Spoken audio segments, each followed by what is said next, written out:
오늘 주신 하나님의 말씀은 이사야서 56장 7절 말씀입니다. 내가 곧 그들을 나의 성산으로 인도하여 기도하는 내 집에서 그들을 기쁘게 할 것이며 그들의 번제와 희생을 나의 제단에서 기꺼이 받게 되리니 이는 내 집은 만민이 기도하는 집이라 일컬음이 될 것임이라. 아멘. 오늘 교회에 하나님을 예배하기 위하여 오신 우리 모든 성도님들을 주의 이름으로 축복합니다. 교회에 대한 많은 정의들이 있습니다. 그 중에 우리가 가장 잘 알고 있는 것은 교회는 부름받은 성도들의 모임이라는 것입니다. 헬라어로는 에클레시아라고 부르는데 우리 모두가 다 잘 알고 있습니다.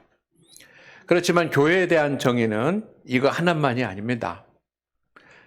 여러 가지가 있습니다. 그런데 그 교회에 대한 정의 중에 가장 기초적인 진리는 교회는 하나님의 집이라고 하는 것입니다.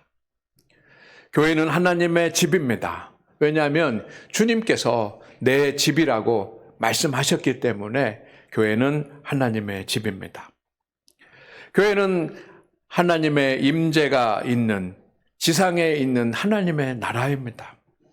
하나님은 어디든지 계십니다. 그러나 교회에 주님께서 임하셔서 임재하셔서 우리를 만나주시고 우리의 예배를 받으시고 우리의 기도를 들으십니다.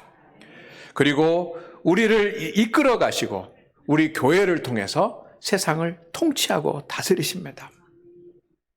교회는 구원받은 성도들이 한 몸을 이루는, 그래서 주님을 섬기는, 눈에 보이는 눈에 보이지 않는 오직 하나님만이 주인이 되시는 거룩한 공간이 교회입니다. 성도들이 하나님을 섬기면서 한 믿음으로 한 마음으로 모여서 주님을 머리로 삼고 우리가 함께 교제할 때 우리의 건물도 우리 교회 모든 조직들도 그리고 성도들도 주님의 거룩한 교회가 됩니다. 그리고 우리는 이 교회를 중심으로 신앙생활을 합니다. 반드시 교회를 중심으로 신앙생활이 이루어집니다. 그렇다고 한다면 교회가 무엇인지 아는 것은 우리가 어떻게 신앙생활을 해야 되는지에 대해서 유익이 될 것입니다. 성도 여러분, 교회는 성도들이 함께 기도하는 하나님의 집입니다. 하나님은 교회에 대해서 많은 가르침을 주셨습니다. 우리는 여러 가지 교회의 의미들을 알고 있습니다. 그런데 주님은 특별히 내 집은 만민이 기도하는 집이라고 강조하셨습니다. 구약시대에는 예루살렘 성전이 있었습니다. 근데 그 예루살렘 성전은 어떤 곳입니까? 제사를 지내는 곳이고 또 뭐 성막이라고도 하고 회막이라고 하고 성전이라고도 하고 뭐 여러 가지 그 표현도 하고 그곳에서 하나님께 드리는 제사가 지내지는 그런 곳입니다. 그런데 주님은 그 예루살렘 성전을 만민이 기도하는 집이라고 부르셨습니다. 이스라엘의 영적 대혼란의 시대가 있었습니다. 많은 시간이 그랬지만 특별히 영적 대혼란의 시대에 하나님의 쓰임을 받은 선지자가 이사야입니다. 이스라엘 백성들은 우상을 섬겼습니다. 하나님보다 더 우상을 섬겼습니다. 그리고 하나님의 말씀에는 불순종했습니다. 그리고 자기 소견대로 행했습니다. 거기에 아합 왕이나 이세벨 같은 그런 악한 왕들이 있었습니다. 그때 하나님은 이스라엘을 심판하시고 하셨습니다. 그 심판의 소식을 전한 그 선지자가 이사야입니다. 그러나 심판의 소식을 전하면서 주님은 다시 이스라엘에게 메시아를 주실 것이고 그 메시아를 통해서 회복하실 것이다라고 하는 회복의 말씀도 주셨습니다. 그가 이사야 선지자입니다. 이사야 선지자가 심판의 메시지를 정해놓고 전하고 다시 회복의 메시지를 전할 때에 오늘 본문 말씀이 있습니다. 어려움과 시련과 포로의 생활을 하고 온갖 역경 가운데 있지만 믿음을 지키고 사는 성도들은 하나님께서 다시 이스라엘로 회복시키신다는 겁니다. 그런데 어디로 부르시냐면 성산, 거룩한 산, 예루살렘 성전이 있는 그곳으로 부르신다는 것입니다. 그때 그 성전, 하나님이 부르시는 성전을 주님께서 표현하시기를 기도하는 집이라, 만민이 기도하는 집이라고 말씀하셨습니다. 성도 여러분, 이 땅에 예수님이 우리의 구원자로 오셨습니다. 3년 동안 공생의 사역을 하시고 십자가에 달려 죽으셨습니다. 속죄의 제물이 되셨습니다. 그 전 한 주간 동안 주님은 예루살렘에서 마지막 사역을 하셨습니다. 그 마지막 사역을 하실 때 들어가신 곳이 어디냐면 예루살렘 성전입니다. 예루살렘 성전에 올라가셔서 주님은 분노하시면서 예루살렘 성전에 있는 장사하는 그런 사람들의 상을 엎으시고 성전을 정화하셨습니다. 예루살렘 성전이 예배드리는 곳이 돼야 되고, 말씀을 전하는 곳이 돼야 되고, 그리고 교제하는 곳이 돼야 되고, 기도하는 곳이 돼야 되지만, 그런 것은 다 없어지고 물질적인 유익을 위해서 성전 안에서 장사판이 벌어지는 그 모습을 보면서 주님께서는 그 성전을 정화하셨습니다. 악한 그 물건 파는 사람들, 제사의 물건을 파는 사람들, 돈 바꿔주는 사람들을 쫓아내셨습니다. 그러시면서 주님이 하신 말씀이 있습니다. 그 말씀이 뭐냐면 내 집은 만민이 기도하는 집이라. 왜 성전을 정화하시는 것입니까? 성전을 기도하는 집으로 만들기 위해서입니다. 성도 여러분, 왜 주님이 그렇게 기도하는 집이라고 외치십니까? 기도할 때 다시 새로워질 수 있고, 기도할 때 소망이 있기 때문인 줄로 믿습니다. 우리는 어디서든지 기도할 수 있습니다. 특별히 골방에서 기도해야지만 됩니다. 성도는 기도하는 자기의 골방이 있어야지만 됩니다. 여러분은 기도하는 골방이 있으십니까? 골방에서 여러분이 기도할 수 있는 그 자리에서 하나님 앞에 기도할 수 있기를 바랍니다. 식사할 때 기도하는 것처럼 짧게 기도하는 것이 아니고 정말 하나님 앞에 간절히 하나님의 이름을 부르면서 확신을 가지면서 기도할 수 있는 기도의 골방이 있기를 주의 이름으로 축원을 드립니다. 그런데 골방에서도 기도해야 되지만 교회에서도 기도해야지만 됩니다. 그래서 주님은 골방에서도 기도도 말씀하셨지만 내 집은 만민이 기도하는 집이라고 말씀하시는 겁니다. 여러분, 우리 한국 교회는 교회가 설립되기 이전에 그 교회를 기도처라고 부릅니다. 그러니까 교회의 설립은 세 가지 조건이 충족돼야지만 되는데, 첫째는 전용 예배처가 있어야지만 됩니다. 그리고 세례 받은 교인이 15인 이상 돼야지만 됩니다. 그리고 전담 목회자가 있어야지만 됩니다. 그래야 교회가 설립됩니다. 그러니 교회를 개척할 때 가정에서 예배를 드리고 또 성도들로서 한 7, 8명이 예배를 드리고 이렇게 해서는 교회가 되지 않는 겁니다. 교회가 설립되는 그런 기준이 있습니다.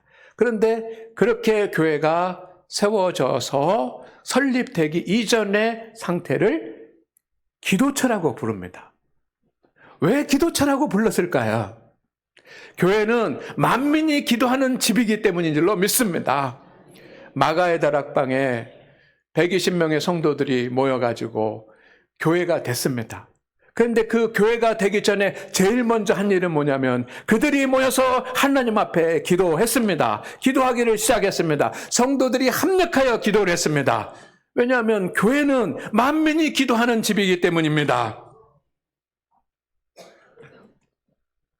성도 여러분, 오늘 본문 말씀 가운데 보면 성도들이 성전에서 기도할 때 그때 하나님께서 예배도 받으시겠다고 제사도 받으시겠다고 하셨습니다.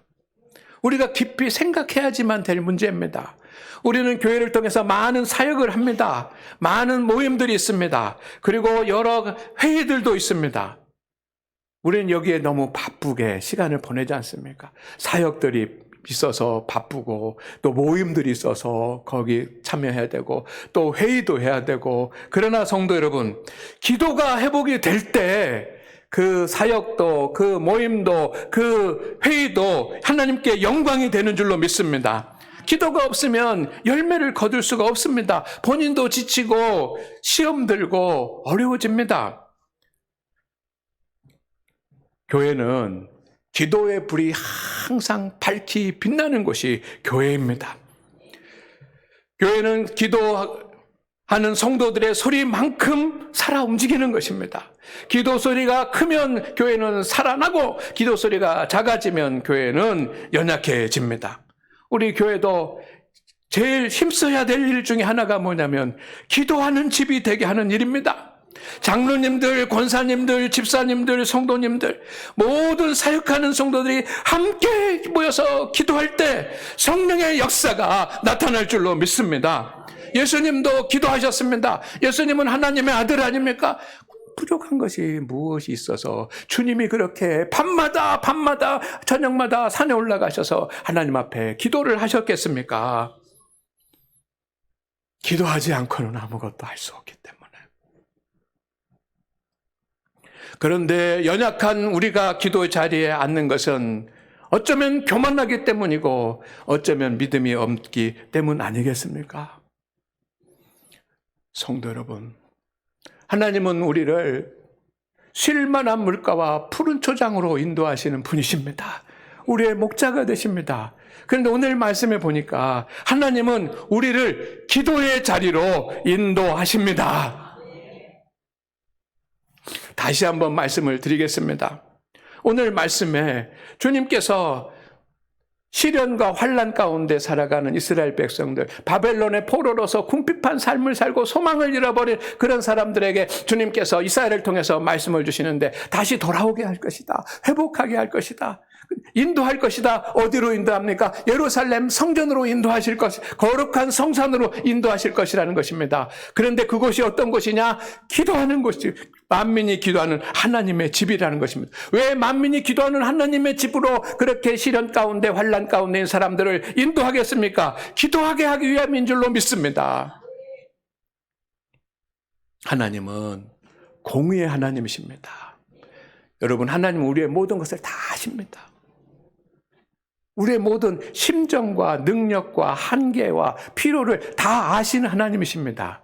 모든 것을 다 해결하실 수 있는 능력의 하나님이십니다. 그런데 기도할 때를 기다리십니다. 기도한 다음에 하나님께서 주십니다. 왜? 기도하는 자에게 복을 주시는 하나님. 왜? 공의의 하나님이시기 때문에. 우리는 능력 주시는 자 안에서 모든 것을 다 할 수 있습니다. 그러나 기도 없이는 아무 일도 할 수가 없습니다. 초대교회 성도들이 가장 힘썼던 것은 기도입니다. 그들은 구제도 했고 그들은 전도도 했고 그들은 아름다운 성도의 교제를 나누었습니다. 그러나 그것들보다 더 많이 한 것이 있습니다. 기도를 했습니다.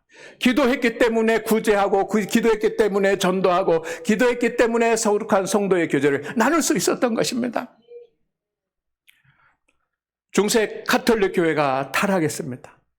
로마를 국교화시키고 그렇게 믿음 가운데 서어졌던 로마 가톨릭 교회가 타락했습니다. 왜 교회가 면죄부를 팔고 교회가 하나님 중심이 아니라 사랑 중심이 되고 하나님께 영광을 돌리는 것이 아니라 예식 중심, 의식 중심의 형식 중심의 그런 가톨릭이 되고 말았습니까? 그것은 기도가 멈추었기 때문입니다. 중세 가톨릭은 기도하지 않았습니다. 유럽의 교회가 무너지고 있다는 소식을 우리는 듣고 안타까워하면서 우리 한국 교회가 그와 같은 자리에 가지 않기를 원합니다. 그런데 유럽의 교회가 무너진 이유가 무엇입니까? 그들은 이성적으로 잘 살게 되다 보니까 이성적으로 신앙생활을 하려고 하고 도덕적으로 윤리적으로 신앙생활을 하려고 하고 그러면서 무엇이 연약해지냐면 기도가 끊어지기 시작한 겁니다.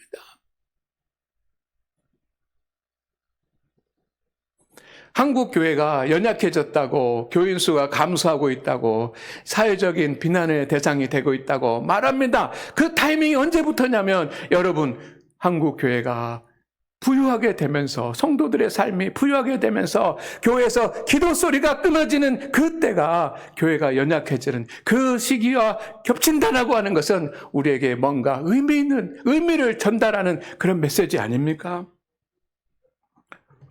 기도하지 않고는 하나님의 뜻에서 벗어납니다. 여러분, 기도 없이는 은혜도 받을 수 없습니다.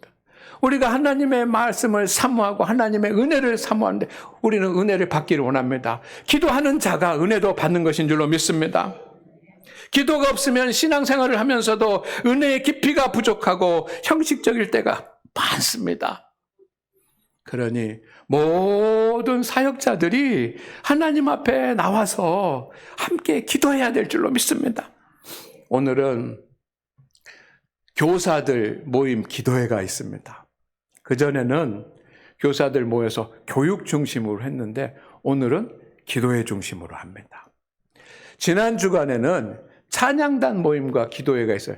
그전에는 찬양단 교육을 하고 이렇게 했으면 이렇게 해야 된다, 이렇게 해야 된다라고 하는 것을 했다고 한다면 지난 주간에는 기도회를 했습니다.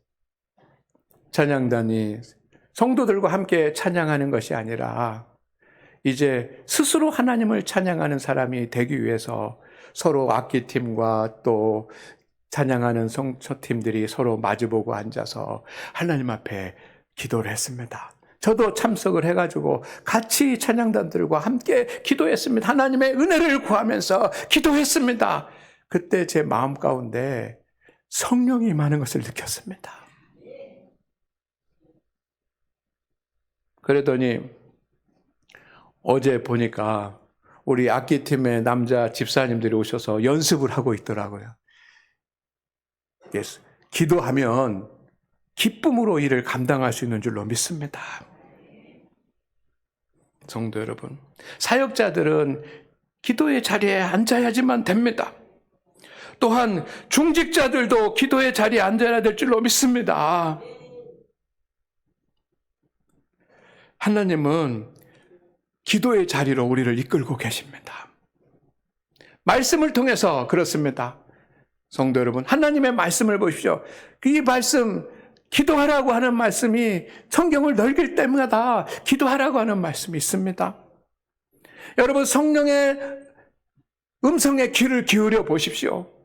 하나님, 제가 지금 가장 먼저 해야 될 일이 무엇입니까? 라고 성령의 음성에 귀 기울여 보십시오. 그러면 여러분, 기도하는 일이 먼저라는 음성이 먼저 들릴 것입니다. 목회자를 통해서도 하나님은 기도하라고 하지 않습니까? 때로는 우리 앞에 고난과 시련이 생길 때도 있습니다. 그것도 하나님께서 우리를 기도의 자리로 인도하는 겁니다. 내일 저녁에 저녁 특별 기도회가 있는데 욥의 이야기를 좀 하려고 합니다. 하나님께서 욥에게 시련과 환난을 주셨습니다. 그런데 왜 감당할 수 없는 어려운 그런 전혀 잘못도 없는데 그런 고난과 고통을 주셨을까? 하나님께서 기도의 자리로 몰고 계셨던 것입니다. 저는 그런 은혜를 받았습니다.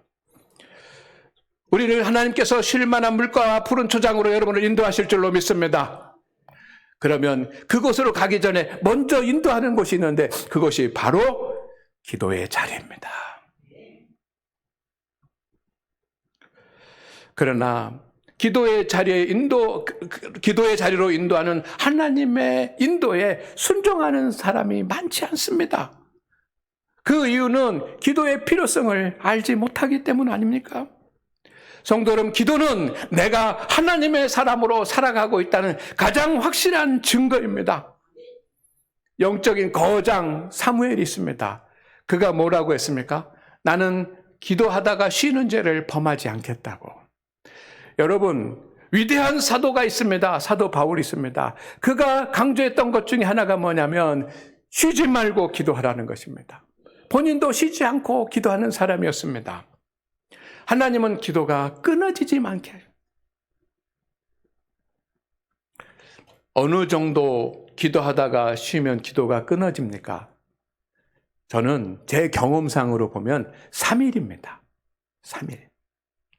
여러분, 운동을 하다가도 내가 운동을 해야지 하면서 막 열심히 운동하다가도 어떤 이유 때문에 운동을 안 하게 되고 또 쉬게 되고 또 막 그렇게 되면 한 3일 지나면 어떻게 됩니까?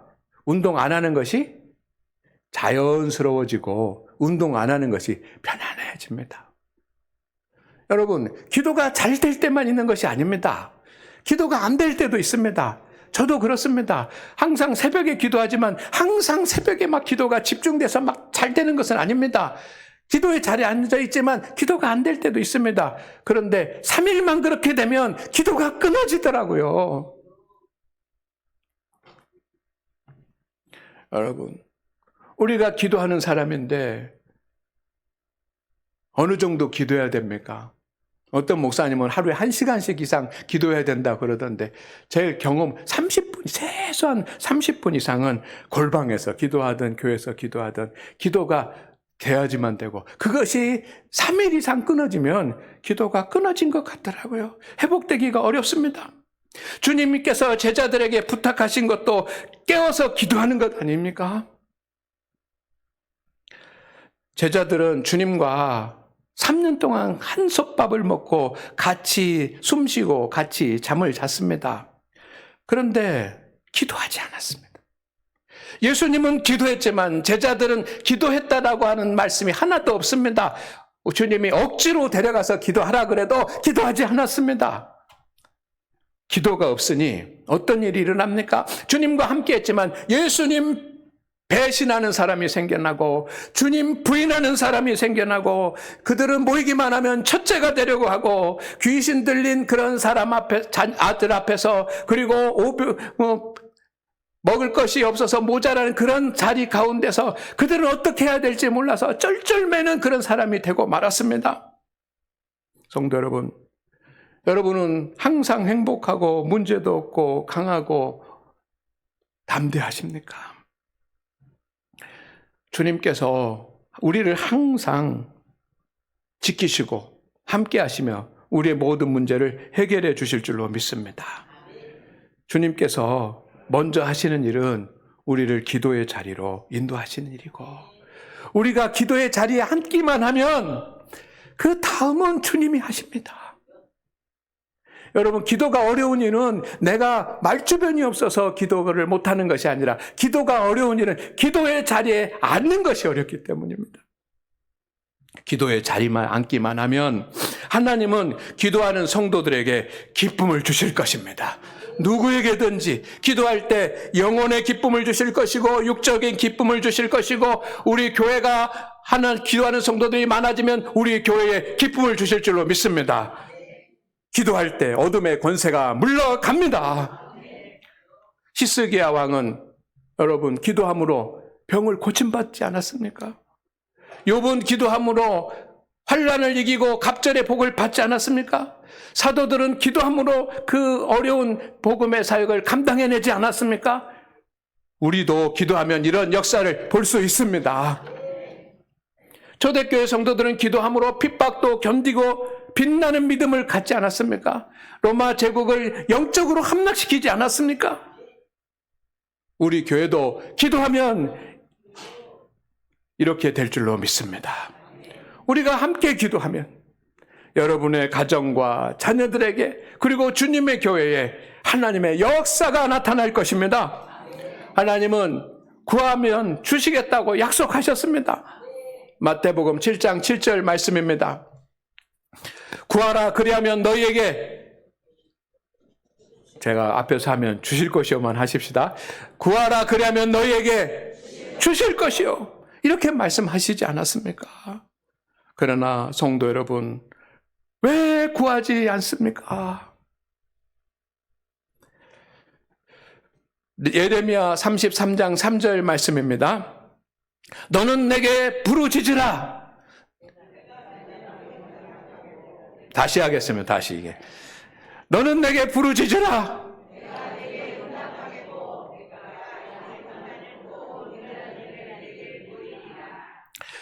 그런데 왜 우리는 기도의 자리에 앉지 못합니까? 기도의 자리에 앉았다가도 왜 금방금방 일어나고 싶습니까? 주님은 받은 줄로 알고 기도하라고 하셨습니다.